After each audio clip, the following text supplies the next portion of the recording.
Good evening. Welcome back to Finnerty. Glad you're here. I'm Rob Finnerty, live from Washington, D.C. I'll tell you why in just a moment. Maybe you can guess. It turns out that Russia was so much bigger than we ever imagined. It turns out that Russia was orchestrated by Hillary Clinton and her campaign and Hillary herself. It was coordinated with media think tanks and the legacy media in the intel community to push Clinton over the finish line in 2016. It didn't work, but if Trump did win, they had a whole backup plan. They were going to pin this whole thing on Donald Trump, which is exactly what they ended up doing. Newly declassified documents released just today by the Senate Judiciary Committee expose a Hillary Clinton conspiracy, a Democrat conspiracy to fabricate the Russia collusion hoax and the carefully crafted lie that Russia helped Donald Trump win the 2016 election. It was always a lie. They did not. Why would they want Trump in the Oval Office and not Hillary? They know Hillary. They've known the Clintons for 35 years at that point. And to all of you who were mocked for years for supporting Donald Trump, you have been vindicated tonight. Here is Soros Foundation Senior Vice President Leonard Bernardo in an email writing to a Clinton advisor named Julia that, quote, it will be a long-term affair to demonize Putin and Trump. Now it is good for a post-convention bounce. Later, the FBI will put more oil on the fire. Hillary is hardly good-looking as far as credibility is concerned. In another email, a Soros Foundation vice president says, quote, Hillary approved Julia's idea about Trump and Russian hackers hampering in U.S. elections. That should distract people from her own missing emails. Think about that. And now think about everything you've been told by the media for the last decade, the last 10 years. And now we have what looks like direct evidence that Hillary Clinton's campaign and Hillary herself came up with the Russian collusion narrative from the start, and then Hillary rubber stamped it. Hillary approved of it in coordination with George Soros' Open Society, which really isn't that open, is it, George? And the reason? Well, Hillary Clinton was an absolutely horrible candidate and an even worse person. The email scandal was killing her campaign. Remember when she was asked about her private email server and those 30,000 plus emails that suddenly just disappeared? That's all I could say. I'm not, I have no idea. That's why we turned it over. You were in charge of it. You were the official in charge. Did you wipe the server? What, like with a cloth or something? I don't know. Well, you no. know how it works digitally. Did you try to wipe the whole server? I don't know how it works digitally at all. I do not have any. You did not try. Ed, I know you want to make a point, and I can just repeat what I have said.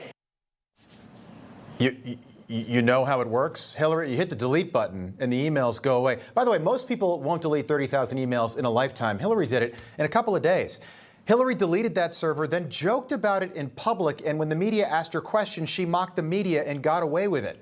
She said she wiped the server with a cloth. At the time, that was a big scandal, and Donald Trump was surging at that time in the polls, but nobody was talking about that. So the Clinton campaign needed to act, so they invented this lie. Russia hacking the election to elect Trump is the end of our democracy. Votes were definitely affected. Russia hacked the election to tilt it to Mr. Trump. The Russians definitively hacked the election. Russia did hack the election. No doubt. The Russians hacked the election. Yes, Russia hacked the election. President-elect Donald Trump still not sounding convinced that Russia hacked the election. So after that, the legacy media, as you can see, they were all in. And that gave Hillary Clinton the cover that she needed to build her twisted little plot against Donald Trump. This has come from the highest levels of the Russian government, clearly from Putin himself, in an effort, as 17 of our intelligence agencies have confirmed, to influence our election. He'd rather have a puppet as president of the United States. No puppet. And it's pretty clear. You're the puppet. It's pretty clear you won't admit that the Russians have engaged in cyber attacks. You are willing to spout the Putin line, sign up for his wish list, break up NATO, do whatever he wants to do, and that you continue to get help from him because he has a very clear favorite in this race. People at that time said Donald Trump was hiding something. He was just like, what are you talking about? This is all a lie, and why won't anyone believe me? Well, we believe you now. Mr. President. That lie became the official position of the Democratic Party after that, and by extension, the official narrative of the U.S. government under Barack Obama, who was president when all that was happening. Remember that? Barack was in the Oval Office. It was a lie meant to tip the scales in Hillary's favor. And the funniest thing, this all didn't work. Donald Trump became president, and then he became president again. But it was a lie that every Democrat then wanted to believe. And it was a lie that was so powerful that millions of Americans today still believe it if you ask them. But tonight, you can go to sleep knowing that you were not crazy back then. And that even though all this never made any sense to you, you can go to bed tonight knowing that it was in fact all a lie. It was never true. Let's get back to the emails released today. Another Soros vice president said in yet another email, this is a quote, "In the absence of direct evidence, CrowdStrike and Threat Connect will supply the media," which is remarkable because that's 2016 technology, meaning private companies were involved in all of this as well. And then CrowdStrike was somehow responsible for handing over evidence to the FBI. Remember this? Were you given access to do the forensics on those servers? We were not. We were a highly respected private company, eventually got access and shared with us what they saw there. But is that typically the way the FBI would prefer to do the forensics, or would your forensics unit rather feel the servers and do the forensics themselves? We'd always prefer to have access hands-on ourselves, if that's possible. Do you know why you were denied access to those servers? I don't know for sure. Okay, so a lot going on right there, but obviously the FBI prefers to handle evidence directly. But in this case, isn't that interesting? Director Comey let a third party handle it, a third party called CrowdStrike, because the FBI was in on it at that time.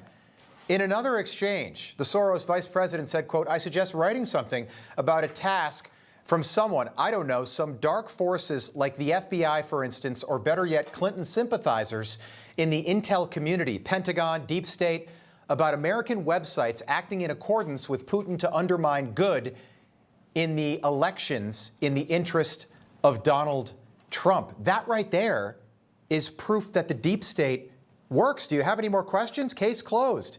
They were all in on it. But to the left, and this is really important, to the left, the deep state doesn't exist because the deep state are them. Their colleagues, their friends, business partners, anyone who hates Donald Trump in Washington, D.C., that's the deep state. And when Hillary was interviewed about this, she said that it looked like Russian disinformation to her.